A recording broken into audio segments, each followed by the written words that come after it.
بسم اللہ الرحمن الرحیم۔ توہم پرستی اور ضعیف الاعتقادی جنوں، دیواؤں اور پریوں کے بھی بہت قائل تھے۔ ان کا اعتقاد تھا کہ پریاں انسانی مردوں پر عاشق ہو جاتی ہے اور جن انسانی عورتوں سے تعلق پیدا کر لیتے ہیں۔ جنوں کو وہ غیر مرئی مخلوق سمجھتے، مگر ساتھ ہی یقین رکھتے تھے کہ مجردات اور مادیات سے مل کر اولاد پیدا ہو سکتی ہے۔ چنانچہ اہل عرب کا عقیدہ تھا کہ جرہم انسان اور فرشتے کے تناسل سے پیدا ہوا تھا۔ یہی عقیدہ ان کا شہری سبا کی ملکہ بلقیس کی نسبت تھا۔ عمر بن رجوع کی نسبت اس کا خیال تھا کہ آدمی اور غول بیابانی کے تناسل سے پیدا ہوا تھا۔ جس اونٹنی کے 5 بچے ہو چکے ہو اور 5واں نر ہو، اس کو بحیرہ کہتے ہیں اور اس کا کان چھید کر چھوڑ دیتے تھے۔ وہ جہاں چاہے کھاتی چرتی پھرے، کوئی اس سے تعارض نہیں کرتا تھا۔ اگر بیل کے نر بچہ پیدا ہوتا، اس کو بتوں پر چڑھا دیتے، مادہ ہوتا تو اپنے لیے رکھتے۔ اگر 2 بچے نر و مادہ پیدا ہوتے تو اس کی قربانی نہیں کرتے۔ اس کا نام وسیلہ ہوتا تھا۔ جس نر اونٹ کی جبتی سے 10 بچے پیدا ہو چکے ہوتے، اس کی بڑی عزت کرتے، نہ اس پر بوجھ لادتے، نہ خود سوار ہوتے اور سانڈ کی طرح آزاد چھوڑ دیتے تھے، اور اس کا نام حام ہوتا ہے۔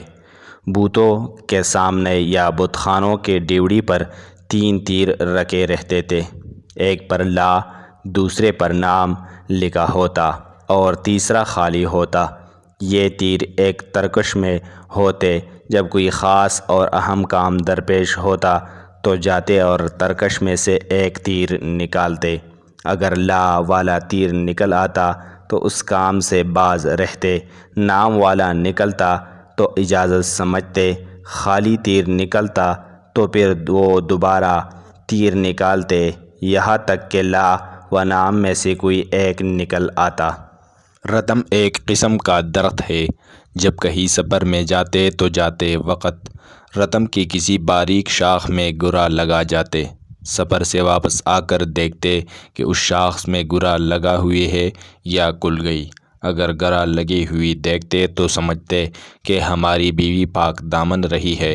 اگر گرا کھلی ہوئی پاتے تو یقین کر لیتے کہ عورت نے ہماری غیر موجودگی میں ضرور بدکاری کی ہے۔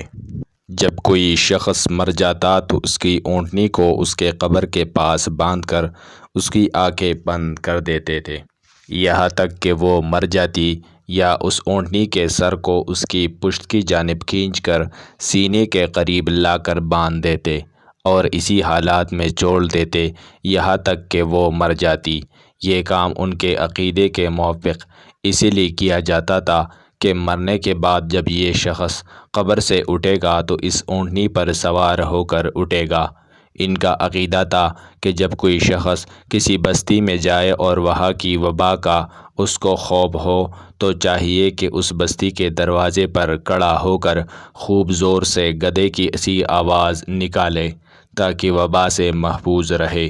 جب کسی کے پاس 1000 سے زیادہ اونٹ ہو جاتے تو ان میں جو سانڈ ہوتا اس کی دونوں آنکھیں نکال لیتے تاکہ تمام اونٹ نظر بد سے محفوظ رہے۔ جب کسی اونٹ کو خارش کا مرض ہوتا تو مریض کو نہیں بلکہ تندرست اونٹ کو داغ دیتے اور یقین رکھتے کہ اس کے اثر سے بیمار اونٹ ٹھیک ہو جائے گا۔ اسی طرح جب کوئی گائے پانی نہ پیتی تو بیلوں کو مارتے۔ ان کا عقیدہ تھا کہ جن بیلوں پر سوار ہو جاتا ہے اور گایوں کو پانی پینے سے روکتا ہے۔ ان کا عقیدہ تھا کہ اگر مقتول کا بدلہ قاتل سے نہ لیا جائے تو مقتول کی کھوپڑی میں سے ایک پرندہ جس کا نام حامہ ہے نکلتا ہے اور جب تک انتقام نہ لے لیا جائے برابر چیختا پھرتا ہے کہ مجھے پانی پلاؤ، پانی پلاؤ۔ ان کا عقیدہ تھا کہ بعض انسانوں کے پیٹ میں ایک سانپ رہتا ہے، جب وہ سانپ بھوکا ہوتا ہے تو پسلی کی ہڈیوں پر سے گوشت نوچ نوچ کر کھاتا ہے۔ ان کا عقیدہ تھا کہ اگر کسی عورت کے بچے مر جایا کرتے ہو اور عورت کسی شریف متحمل آدمی کی لاش کو اپنے پاؤں سے خوب کچلے تو پھر اس کے بچے جینے لگتے ہیں۔ ان کا عقیدہ تھا کہ جن خرگوش سے بہت ڈرتا ہے، اسی لیے جنوں سے محفوظ رہنے کے لیے خرگوش کی ہڈی بطور تعویذ بچوں کے گلے میں ڈالتے تھے۔